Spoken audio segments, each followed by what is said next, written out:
I would like to introduce Claire Carroll, who has become a specialist in moral AI, who's going to talk to us today about AI and justice.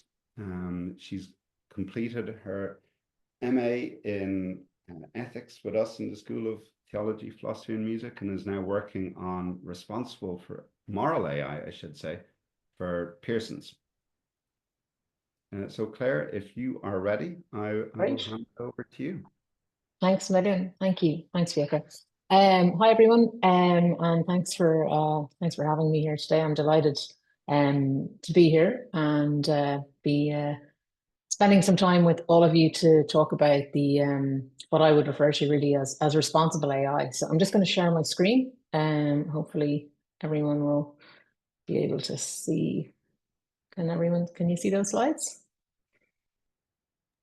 Yeah, they're perfect. Thank you, Claire.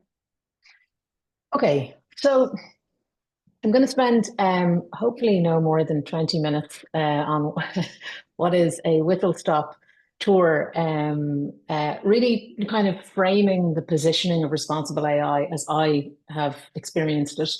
I come from a background in digital media and marketing for the last 20 years. And so I have a deep understanding of the infrastructure, of the business models, of the data blueprint and infrastructure that underpins the internet. I've worked in internet governance and I've worked for big brands and social media and all that kind of thing. So I'm not going to go through my CV, but I have a lot of experience on the commercial side and the industry side of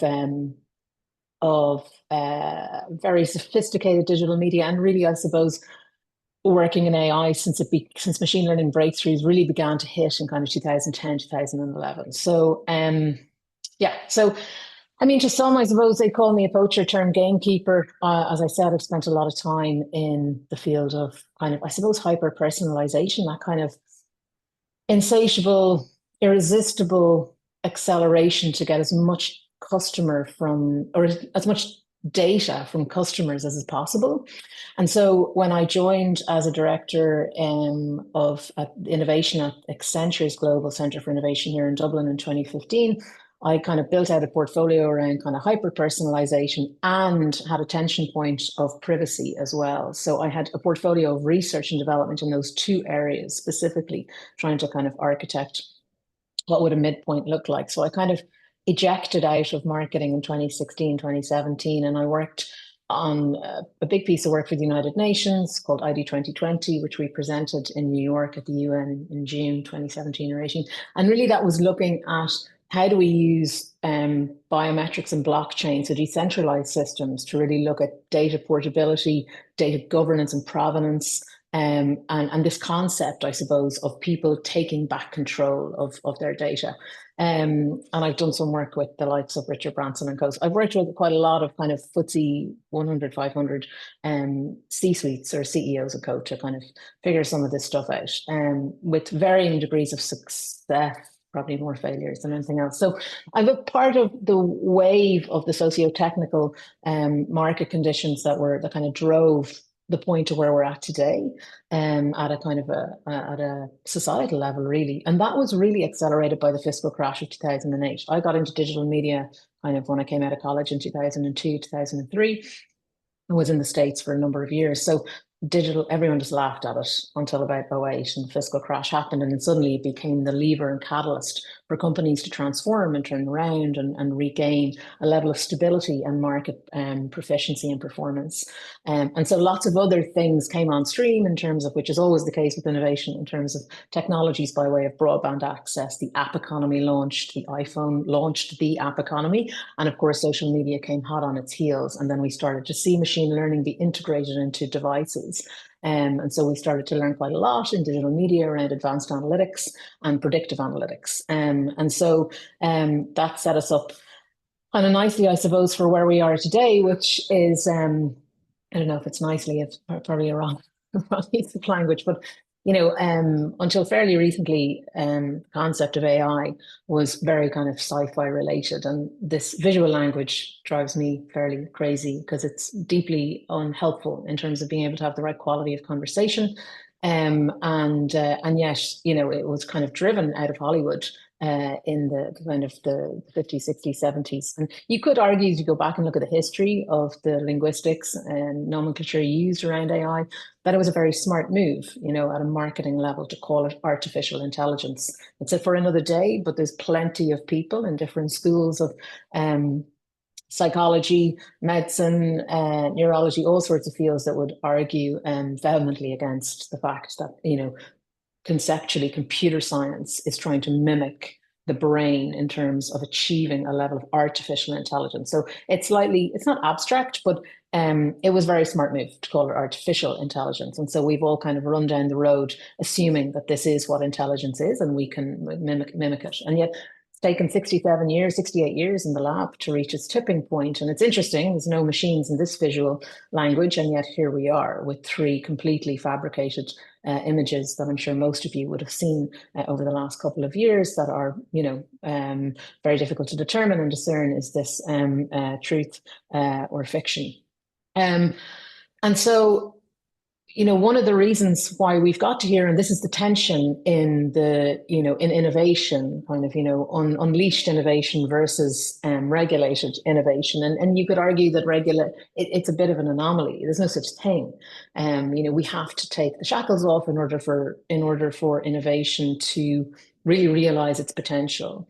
And yet we've seen over the last 20 years or 30 years, we've presided over, a whole dimension and infrastructure of the internet that has been largely unregulated and has yielded some really, really awful outcomes for many people and causes quite a lot of societal harm, depending on where you stand. I think it's fair to say it's definitely eroding the social fabric to a degree that was not conceived or interpreted, certainly in its earliest days. And while Mark Zuckerberg might look at a very different today, he seems to have things have changed a lot since he was standing in at a Senate hearing here apologizing to parents whose children have taken their own lives very tragically due to the impacts of social media. And there's also, the whole philosophical debate as to whose fault is it. But predominantly, we've seen what is essentially a geopolitical arms race, and that's what this is. And AI is the new focus of that. So I think once we plant the pole and accept that it is a geopolitical arms race, it makes it a little bit more accessible to deconstruct, to break down, to understand, and to navigate, rather than tipping into the arguments over if it's right, should it be happening. There's a level at which it is happening, it is going to happen. And so even in the last few days, I'm sure many of you have been keeping an eye on, maybe even engaging with, the new apps that are coming out of China. Alibaba have launched theirs this morning, saying it's even better than the previous one that was launched over the weekend. So kind of like waking up on a Monday and being told that the steam engine was invented, and by Sunday you're looking at a Ferrari Formula One car the following week. So it is a blistering pace of evolution, and you could argue it's kind of impossible to keep up with it. And yet the thing that's driving these outcomes is the incentives underneath the system. And I'm not an anti-capitalist. I've obviously worked in industry for a long time. However, I've moved into the area of ethics and technology over the last decade because of my personal discomfort with what is this kind of the unrelenting pursuit of growth at all costs. And I think we're paying a big price for it. But fundamentally, we can have all the arguments we want, but at the end of the day, the market drives these outcomes. And anyone who's a senior executive in an organization that's a publicly listed company or private is incented in the same way. So profit is king. And yet it's interesting because AI is kind of a new form of capital. And we know what happens when you prioritize profit over safety. So I'm sure many of you are familiar with Boeing and the story of Boeing over the last couple of decades.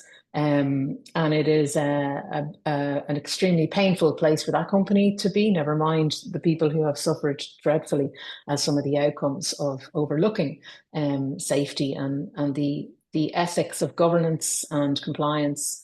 And I suppose the tension for AI is how we figure out, it's not about stopping it because the genie's out of the bottle, but how do we instantiate or establish an architecture or conceptually a shared understanding of what responsible AI can and should look like?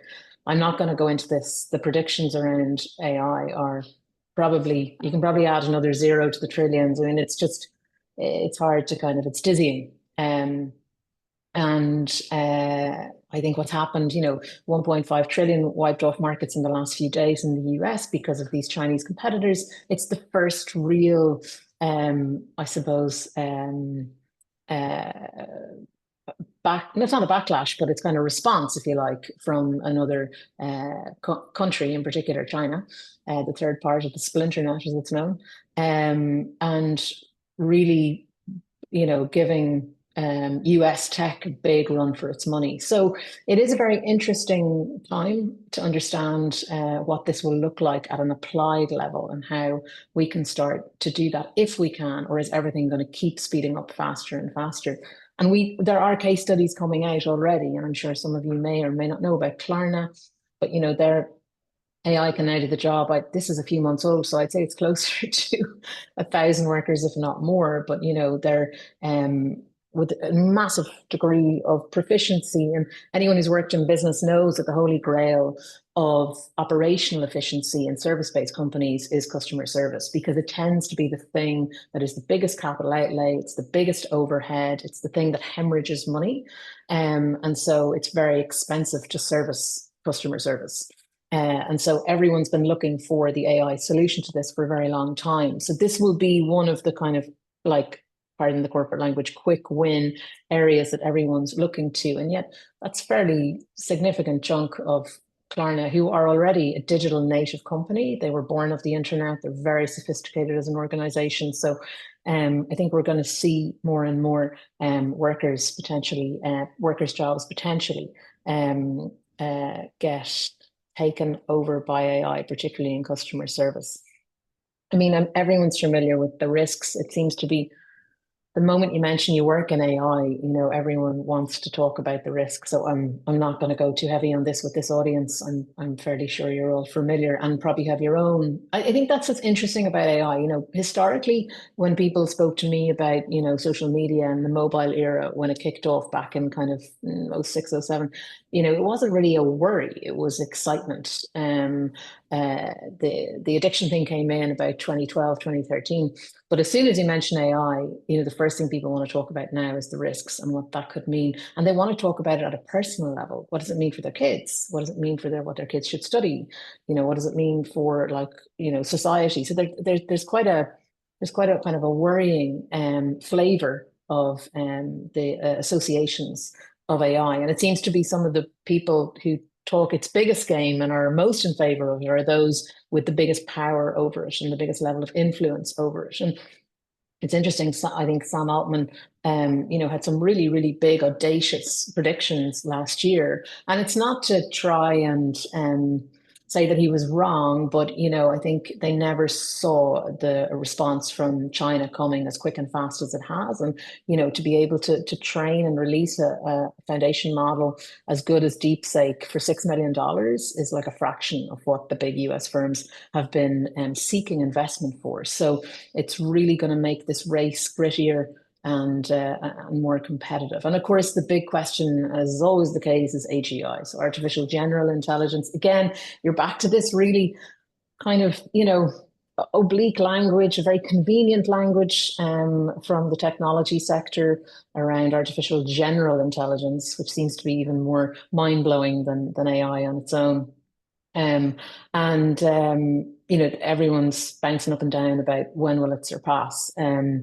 And your average person in the street is only trying to think, will my job be safe? And what might this mean for me? And in a company, of course, you're always trying to keep abreast of what's happening. But fundamentally, from my perspective, it's really about how do we navigate this in a way that's safe and builds trust. And Some of you may know Alicia Yudkowsky, who is a very, very well-known, proficient, excellent AI researcher, who I think influenced Nick Bostrom's book Superintelligence, so which is also worth a read. But last year he said the designers of the Orb MK1000 reactor that exploded in Chernobyl understood the physics of nuclear reactors vastly, vastly better than anyone will understand AI superintelligence at the point it first gets created. And so, yeah, so I think everybody can probably relate to what that feels like. So as I mentioned, this is really there's this geopolitical tension. I don't really subscribe to the concept of global governance on AI. I think it's a complete moot point. I think it'll be left on the sidelines. I could be completely wrong, and hopefully I will be proven wrong. I think if anyone is interested in it, Floridi has some really good papers on AI ethics and global governance. I think it's a lovely thing to aspire to. But I think it's people often say to me, oh, well, look at the UN and look at the mutual assured destruction doctrine for nuclear. And this is very different. I think, at a civil level, there was a lot coming out of, on the back of World War II in terms of the incentives for the United Nations to be established. There was a very recent history of trauma and harrowing history that helped, I would imagine, build momentum, motivation, and incentives for that. The difference here is that it's shipped, it's all out there. So now you can, you don't even need to learn Python anymore as a language for coding. So we've shipped a very, very, very potent capability and technology globally, and it's open source. So yeah, I think I don't really subscribe to this idea. I think you could see fractured conventions agreed and agreements made, and it's the Bletchley Park Agreement and all that stuff. But the big issue for AI is really around, can it be governed? I think I would go so far as to argue that it is a hypothesis right now as to whether it can be audited, assessed, like where the rubber hits the road on being really able to understand, can we govern AI in a responsible way?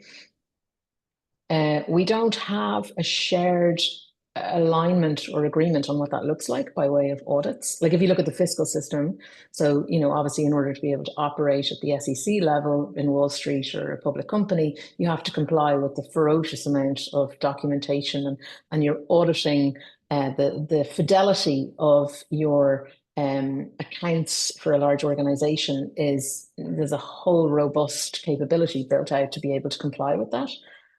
We don't know how to do this at an advanced level yet. It's quite embryonic. So I think that's good. That's the thing that will keep anyone in my space awake at night. And of course, then you've got this paradox going on where everyone's saying, oh, we need to invest in safety and responsible AI, and it's really important. And then all at the same time, these same companies are laying people off in trust, safety, governance, responsible AI, and everything. So it's not to say that they don't feel it's important, because I think everyone will feel it's important. It's a bit like, brakes in cars. I can't remember the guy's name, but in Volvo in the 50s, he brought it to the chief financial officer. He was like, look, Volvo is getting sued, or car companies are getting sued for car crashes. And so what if we figured out what it would cost to put a safety belt into every single car? And that way then we could take down our liability and we could improve our profitability. And so, not surprisingly, it was a fiscal decision and it worked out really well. And it became obviously, a core tenet of road safety and everything that has come with that. So this will give you a flavor to the scale of the challenge ahead. So AI safety research makes up an estimated 2% of all AI research. I'd say that's it's probably expanding, but the less relevant AI safety part of the pie is absolutely expanding exponentially. So so there's an awful lot of work to be done. There's lifetimes of work to be done in this space, and many people ask me, what are you doing? It's nuts. Like, is it not futile? Is it not? And I just think it's so important to be able to try and contribute to realizing the upside of AI and what it can offer, and be part of, putting that out into the world. And that's really important. So the startup ecosystem in responsible AI. So this, I'm not going to go through this, but this is just to give you a flavor of like, if you were an investor and you were looking at like the whole space of responsible AI and how does a company be sure that, you know, things are compliant and all that kind of thing. Like it's a pretty busy space and it is getting a lot of venture capital into it. I think the vast majority of companies don't want to be on the wrong side of, you know, a bad situation. So it's encouraging to see this, and this is only growing. So and of course there is the AI Act, which is coming into force next Monday. And so, yeah, so this, you know, I think it depends what side of the line that you sit on again. You know, obviously, folks in the US find this really debilitating in terms of being set up for success as an American company operating in the EU and needing to conform to this. I think how the EU, again, police this is, you know, going to be really interesting. And obviously they have sandboxes and they will encourage people to participate in that. And the fines are pretty steep. You don't want to be on the wrong side of this. But how they do it, I think, at scale is going to be very interesting to see how that's feasible. So, so my thesis, when I was talking to Fiacre about being invited to speak to you, and he said, "Oh, maybe you could talk about your thesis." So I decided not to put the whole thing into my thesis, but I'll give you a flavor as to where I ended up with my thesis. And I know that it tried to boil the ocean and do too much too quickly, but yeah, it's probably indicative of my brain that doesn't sleep when it comes to technology and society. So I was looking at this idea of, so I wanted to take like a really high stakes situation in something that is categorized by the EU AI Act as high risk. So category 4. Category 5 is the top one, and that is really looking at national security, defense. It's kind of, you know, outside the boundaries of your day-to-day access in terms of industry. So so in category 4, you've got the likes of finance, healthcare, education, and public services, obviously, which justice is a part of. So I wanted to look at this idea of transparency and fairness in black box models, AI black box models, and potentially the illusion of what is known as algorithmic governance, which sounds so robust and assured and authoritative, and yeah, it's very hit and miss depending on where you're looking at it from. So these are all images generated by AI because I was messing around with it to see how does it understand courtrooms, judges, and these little robots, there they are again. They're encoded into the data training sets. Like all it could do, no matter how many times I asked it, it just kept spitting out little robots holding gavels, and you know, so it sees itself as playing a big role and being on par right up there beside the justice and the judges, apart from one image. But yeah, so I wanted to look at.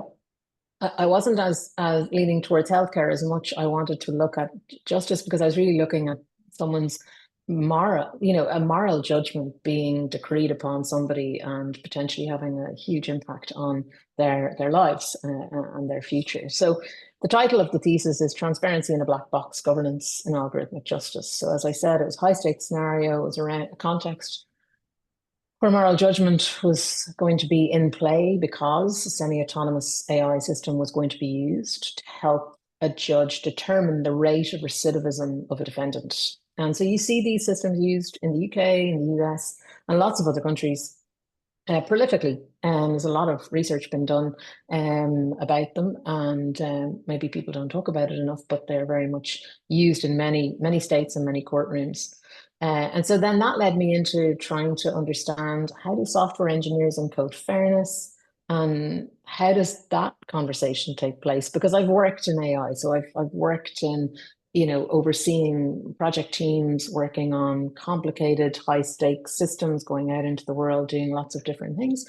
And so that was what led me to do my master's in ethics, was really around how do you deliberate and navigate a team when you've got all these different capabilities around this problem. You've got software engineers, you've got data scientists, you've got designers, and you've got technical architects, you know, and as I said before, I think the majority of people want to do the right thing, but how do you devise a shared moral framework in terms of how you design, develop, deploy, and oversee at a due diligence level? And so, and it's interesting because when you speak to software engineers, they're like, well, we just need to get philosophers in. So they're not trying to pretend they know how to encode fairness. And I think it's one of the hardest things for those teams to undertake and to stand over. And so that led me to the publicity condition. And so John Rawls's publicity condition from a theory of justice and looking at the black box paradox. So the issue here really is that with AI, in order for it to do things so proficiently and impactfully that we believe and hope and want it to do, there's a trade-off. And the trade-off sometimes, in many cases, with deep neural network models can be transparency and explainability. And so that's obviously extremely serious in the context of somebody's future fate being determined in a judicial setting. And yet, it's this really cruel kind of trade-off that we have to make when it comes to embracing the technology. And so far, we see some degrees of improved explainability, but largely, I think it's very difficult to determine. It's also very difficult to determine when, let's say, a state in America or the UK are procuring a system from a private organization that you don't understand how those teams were incentivized, and you don't have access and insight into the workings of the AI model and how it's been trained, why it's making certain decisions. And so, unlike aviation, in AI, black box actually means the complete opposite. It can be a very opaque experience. So then I was looking at, what would it take for us to be able to trust in using these systems in the judicial system? Because of course they could be fairer, they could be better, but we need to have a greater degree of kind of, as Honora O'Neill refers to it, as intelligent accountability. And AI may play a part in that, by the way. I think that's interesting in terms of that kind of co-authorship of intelligent accountability. And then really, I think the final piece of it was looking at AI as a public good. So, you look at countries like Taiwan, Estonia, and other smaller countries that tend to have some type of a geopolitical threat, and they are extremely advanced and sophisticated in terms of their digital autonomy. Estonia is run on a decentralized system. I think Taiwan is too. But they have, Audrey Tang, who's the digital ambassador and minister, I think, for Taiwan. She has this great book called Plurality. And so that's really looking at kind of deliberative democracy, getting citizens involved in the determination, design, development, and deployment of AI systems in high-risk scenarios where it is forming a core part of the tapestry of the social fabric and what it means to live in a fair and just society. So so that was the kind of the whistle-stop tour of some of the insights. And I talked a little bit about the paradox. These are just some of the other kind of points that I thought were interesting. This idea of software engineers as social engineers. And so it's a lot of responsibility to put on them, and they don't always necessarily see it that way. And yet, to a large extent, you could argue, well, they're engineering social systems that are having all sorts of impacts on people. So when I looked at the recidivism or the proficiency of the recidivism rate in a particular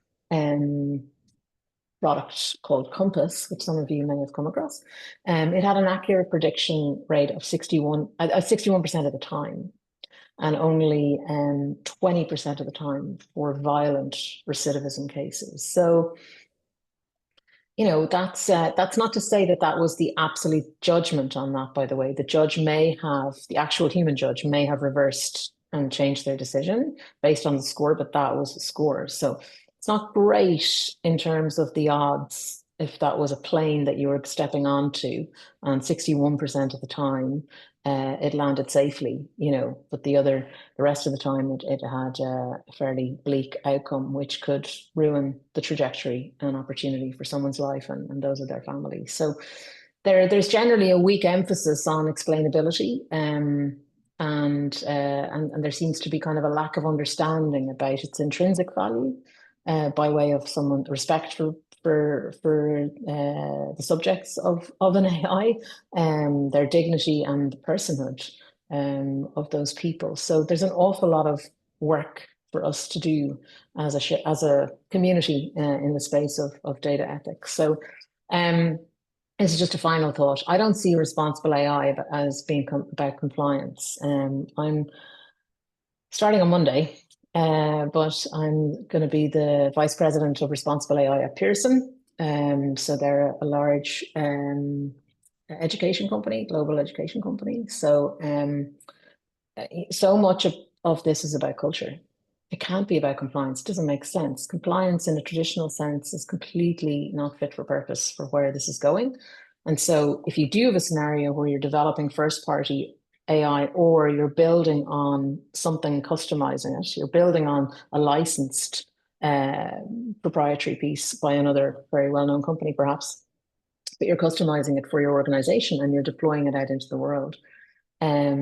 There has to be a level of self-efficacy and culture in the organization where designers, developers, and all those other people involved at every stage of the development are given permission to ask hard questions, to do the right type of due diligence and governance when it comes to, I suppose, red teaming it, beating it up, and making sure that it's fit for purpose in terms of the mission of the organization, the values, what the stakeholders expect, particularly if it's a public company. And so it can't be just about compliance. So that's it. I'm going to stop talking because there's only a few minutes. So I'll hand it back over to Anya and Fiacra. And I'm happy to take any questions, not suggesting